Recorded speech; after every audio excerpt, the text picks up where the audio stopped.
Xenoblade Chronicles 2 is coming out really soon, so I thought it'd be a good time to continue the discussion I was having earlier about its marketing strategies up until this point. But before I start, I just want to put a bit of a disclaimer. From where I'm sitting, I'm just an armchair critic. I've never been in charge of a PR team, I've never put a trailer together, and I've never gone through the grueling process of trying to get a product into people's hands. Any ideas that I put forth don't actually have to be tested or put into practice, so I have a lot of leeway when it comes to what I say. So just keep in mind, although I try to back up what I'm saying with research and examples, I'm not the one working at Nintendo. The individuals who are working there are the ones putting in the hours, so their opinions are worth a lot more than my own. That being said, let's get into it. It certainly seems like Nintendo is pushing for the Xenoblade franchise to be much bigger than it already is. Despite the average sales numbers, they keep giving Monolith Soft a seemingly extensive budget, usually reserved for some of Nintendo's bigger brands. And particularly with Chronicles 2, they're marketing it like it's a big holiday hit, rather than a niche JRPG. Unfortunately though, I don't think they're going to see the kind of numbers that they're looking for. I know I'm being pessimistic, but I think that the launch for Xenoblade Chronicles 2 in the West is going to range anywhere from below average to piss poor. That's not to say that the game won't sell well over a longer period of time, it's just that from what I'm seeing, the game hasn't attracted enough attention to merit a successful first month. I'm hoping that I'm wrong because I'm fairly certain it's gonna be a great game, but I feel like they botched a lot of very important moments during the marketing campaign. Moments that could have been used to build momentum coming into the holiday season, but instead turned a lot of people away. The recent direct was great and the previews are doing their job, but it feels like a too little too late scenario. I'm sure it's convincing people who were already on the fence about the game to finally hop over to the other side, but in the grand scheme of things, that's all it's managed to do. The important part was attracting newcomers to the series over the course of the past several months, and in that regard, I don't think they were very successful. In my opinion, there are issues with the way they handled this game ever since the reveal in January, so I think it would be beneficial if we started from there. I think the first thing that's important to note is that Xenoblade Chronicles 2 was always going to be a lot harder to market in the West than the majority of other Nintendo games, the previous Xenoblade games included. The main reason being, there hasn't been very many JRPGs for the past few Nintendo home consoles, and as a result, there just isn't a huge audience for them. But Hagrazi, what about the other Xenoblade games? The first Xenoblade Chronicles sold decently well for what it was. It also helped that it was on a console in the hands of 100 million people, and was riding on the back of Operation Rainfall, a fan project designed to get a few Japanese RPGs, Xenoblade included, localized for the West. Word of mouth about the game's quality and news coverage of the fan project were huge factors. Xenoblade Chronicles X pretty much matched the numbers of its predecessor, which is a pretty amazing feat considering how few people owned a Wii U. But the thing to consider here is that X isn't exactly what you'd call a JRPG. I know there's no concrete definition of what a JRPG even is, but the least I can say is that in terms of monster design, environmental design, the way the game handles story progression, and its approach to customization is a lot more comparable to a Western RPG than a Japanese one. Monolith Soft has taken inspiration from the West before, but X was another step up. So the game was a lot more Western market friendly than most RPGs out of Japan, and because of this, there was a lot of buzz surrounding the game. I followed X very closely for the years before its release, and I saw a lot of people talking about it. People who never even planned on owning a Wii U were talking about it. It was the most attention I had ever seen a niche franchise like Xenoblade get from outside the fandom. With its Western flair and all the direct comparisons being made to the vastly more popular Final Fantasy 15 at the time, I estimate that X would have sold some pretty good numbers if it was on anything other than the Wii U. Xenoblade Chronicles 2, on the other hand, is about the farthest thing from X. It may be part of the same series, and it may use the same engine as X, but the tone and the target demographic of 2 is entirely different. To put it in basic terms, Xenoblade Chronicles 2 is one of the most Japanese RPGs I've seen in a while. On a scale of Final Fantasy 15 to Tokyo Mirage Sessions, it's probably sitting right around right around here. Not quite there, but it's right around there. In the last video I made for the game, I went over the facial expressions and how it reminded me a lot of anime. I wanted to stay on topic and just talk about the faces, but it's not just the faces that reflect that side of Japanese media. Nearly everything in this game embraces the shonen-like genre. Everything from the color palette, to the over-the-top outfits and clothing, to the sexualized characters in the fan service, to the menu design, to the exaggerated and comedic character interactions, to the flash-stepping antagonists, to the glasses-pushing intellect, to the super OP third party, to the... So together they're like ultra powerful. Everything. But that's fine. Nintendo has their hands on a game that's not particularly the most mainstream thing in the world. The way the game was revealed in January was pretty typical, and it got a typical reaction. They let people know that Monolith Soft was making a new game, and they made sure to highlight that it was taking a different direction artistically. And understandably, there was a lot of people thrown off by this change. And then Nintendo went, hey, remember Xenoblade Chronicles on the Wii? And the whole fan base went, hey, I remember Xenoblade Chronicles on the Wii.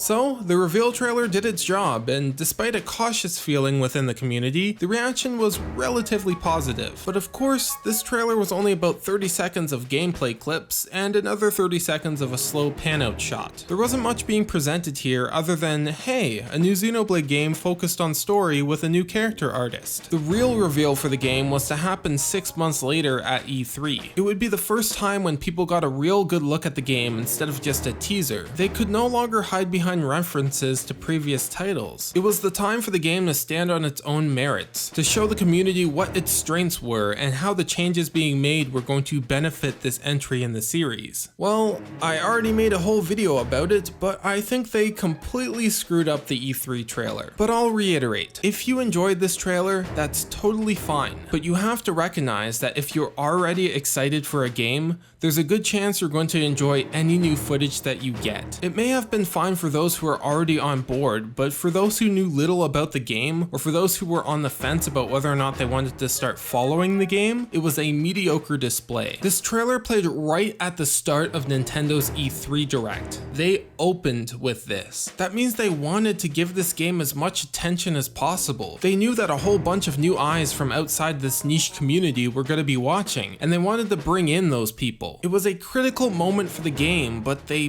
botched it. The trailer was horribly paced. The voice clips that were chosen made the English dub sound horrible, which people are now saying isn't even that bad. The dialogue did a poor job at explaining the premise and the concept of blades and drivers, the core idea of the game, and the gameplay that they showed did little to illustrate how the battle system worked. Overall, it did nothing to highlight the strengths of a JRPG like Xenoblade Chronicles 2, and instead highlighted weaknesses and left newcomers confused as to what the main concepts of the game even were. As a result, there was little to no buzz about the game from outside of the Xenoblade fanbase, and a lot of those within the fanbase that were on the fence were turned away. So, fine. E3 was very important, but it didn't mean the end of the world. There were still several months before the game's launch, and Nintendo could use that time to start building momentum again. Unfortunately, they didn't manage to do that at all during the Direct this past September. It wasn't that the footage was particularly bad, it's just that the game segment during the presentation was way too long. This segment almost feels like it was made with the assumption that Xenoblade Chronicles 2 was the most anticipated game of the year, and people were just dying for some news. Out of the 4 spotlight titles during the Direct, Xenoblade 2 had the longest segment by a large margin, which just doesn't make any sense for a game struggling to attract an audience. September was not the time to info dump. It was the time to appeal to those outside the fandom. Your E3 trailer failed at building interest, so the only thing you can do is try again with another short trailer. A shitload of people who don't care about Xenoblade are watching this Direct. You can't just slap in 8+ minutes of a narrator explaining the game's mechanics and expect everyone to be engrossed by it. So yeah, that was the September Direct. But Nintendo and Monolith Soft started doing something else during September as well, and that's slowly revealing the rare blades every few days on their Japanese Twitter account. Where do I start? Nintendo does this thing now. And it's very smart most of the time, but during the months leading up to the release of a game, they will leak small bits of news every several days instead of all at once. The reason they do this is because Nintendo figured out that despite their wavering popularity for the past few years, they have always had very strong IPs, and in turn, very dedicated fan bases. And they found out that no matter how small and insignificant a piece of news may seem, websites and YouTubers will still report on it because there's always an audience of hungry fans waiting for new info. This works particularly well with the IPs that have been around for a while. Series like Zelda, Fire Emblem, and Pokemon. It doesn't work as well for lesser known games like Xenoblade Chronicles or new IPs like ARMS, but it still works to an extent.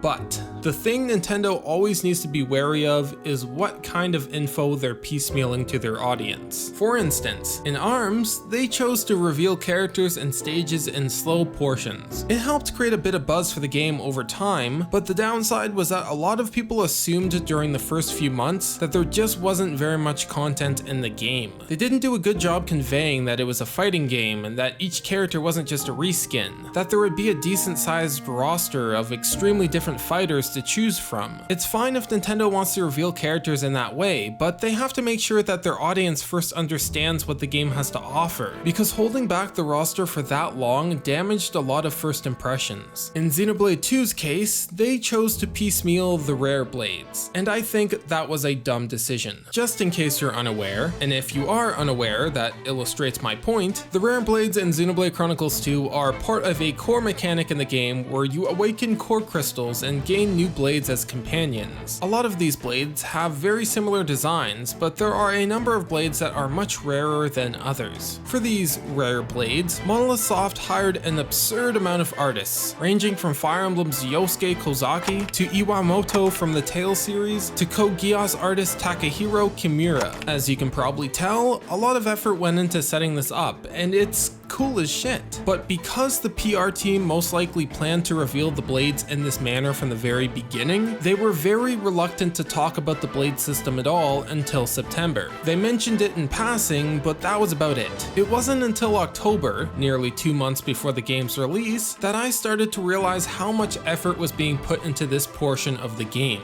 That cannot happen. This is easily one of the coolest, most marketable mechanics in the game, and yet it was completely swept under the rug for so long, meaning majority of those who had already lost interest in the game months ago aren't even aware of its existence. This kind of thing needs to be put on a pedestal right from the get-go. Just look at Xenoblade Chronicles X. I'd argue that the coolest and most marketable things in that game are the big-ass mechs, the skells, or the dolls, or whatever you want to call them. The PR team knew this, and they wasted no time showing them off. The scale was at the forefront of almost all of the game's early displays because time went into designing these things. But more importantly, they're friggin' cool. They didn't wait a year and then 3 months before release go, oh, by the way, we kinda mentioned it here and there, but there's totally these big ass robots in the game which are kind of badass. We're just gonna focus on them now so we can reveal them one by one. The rare blades should have been one of the poster images for Xenoblade Chronicles 2, and the fact that they weren't tells me the PR team was lacking a general direction with this game's marketing strategy. This game isn't Xenoblade Chronicles X, nor is it the original. What you should have been doing is treating it like its own entity, finding its strengths, one of them being the weapon designs, and hammering that into the community's head from the very beginning. Which, finally, brings me to the Xenoblade Chronicles 2 Direct that happened 3 weeks ago. This Direct was pretty damn good, particularly the character trailer at the beginning. In this case, it focuses solely on the game's strong points. It embellishes in its Japanese charm with over-the-top action scenes, zany characters, and intense facial expression. How it feels to chew 5 gum. Stimulate your senses. And to top it off, an announcement of dual audio whilst the trailer plays in Japanese with subtitles. I think this Direct brought over a lot of people who were sitting on the fence. But the unfortunate part is that this trailer happened during the Xenoblade Chronicles 2 Direct instead of during a regular Direct. Meaning majority of the people watching were already interested in this game or else they wouldn't have tuned in. This is the kind of trailer that could have and should have been played back in the September Direct, or even during E3. If something like this was presented presented early on, I feel as though the game would have picked up a lot more momentum at the time. But alas, what's done is done. All we can do is hope this game is commercially successful. And I mean, hey, I could totally be wrong, and I hope I am. I just wanted to talk about some of the complaints I had and put the past year of Xenoblade Chronicles 2 into perspective. If you miraculously enjoyed this video where I talk negatively about trailers for far too long, please consider supporting me on Patreon so I can do this kind of stuff more often. Thank you for those who pledged this month, as well as these top donators. I don't know why I would say as well, because they're the same people. I don't know why I would do that. I think I should just end the video. Yeah, I think I'm just gonna end the video.